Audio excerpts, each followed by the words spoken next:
80, 70ல எல்லாம் ஜாதகம் இருக்குன்றதே ஒரு கம்மிதான், அதிசயமான விஷயம் தான். கம்மிதான். ஆமா. பெரும்பாலும் இருக்காது பேர் பொருத்தம். ஆமா பேர் இருக்காது. பொருத்தம் பார்ப்போம், கல்யாணம் பண்ணுவோம், நல்லா இருக்கும் சொல்லுவாங்க. நாங்களாம் இன்னைக்கு ஜாதகம் பார்க்கல, பேர் பொருத்தம் பார்த்தோம். காரணம் இதுதான், கட்டவங்க ஆல்ரெடி நல்லா இருக்கும். அப்போ இவங்களுக்கு நல்ல வாழ்க்கை அமையணுன்றது ஆல்ரெடி ஃபிக்ஸ்டு. Okay okay. இப்போ பாத்தீங்கன்னா 10 பொருத்தம் பார்த்து ஆமா. பாக்குறீங்க, பண்றாங்க. ஆனா பிரிவினை வருது, பிரச்சனை வருது. காரணம் பார்த்தோன்னா அவங்களுக்கு 7ஆம் பாவம் கெட்டு இருக்கும், 2ஆம் பாவம் கெட்டு இருக்கும், 5ஆம் பாவம் கெட்டு இருக்கும். இப்போ நான் பாக்குற ஜாதகம் எல்லாமே புத்திரஸ்தானம் கெட்டு போனதாமா வருது. இயற்கையாவே ஒருத்தருக்கு குழந்தை பிறக்க வாய்ப்பே இல்லாம தான் வருது. 100 ஜாதகம் பாக்குறேன்னா அதுல 80 ஜாதகம் பார்த்தோன்னா இயற்கை முறையில் குழந்தையே இல்ல. என்ன ரீசன்காக சார்? 5ஆம் பாவம் கெட்டு இருக்குது. அப்ப எல்லாருமே பணம் சம்பாதிக்க தவறான வழியில போயிட்டாங்க. நீதி நேர்மை மட்டும் இப்ப இல்ல. உங்களுக்கு 70க்கு முன்னாடிலாம் பார்த்தீங்கன்னா ஓரளவுக்கு நியாய தர்மம் பார்த்தாங்க.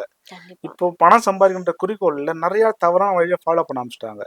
அப்ப எடுத்து பார்க்கும்போது ஜாதக ரீதியா எடுத்து பார்க்கும்போது அந்த புத்திர பாக்கியமும் புத்திர சனம் பாதிச்சிருக்குது. 100 ஜாதகத்துல 80 ஜாதகம் கண்டிப்பா மருத்துவ ரீதியா குழந்தை பிறக்குது.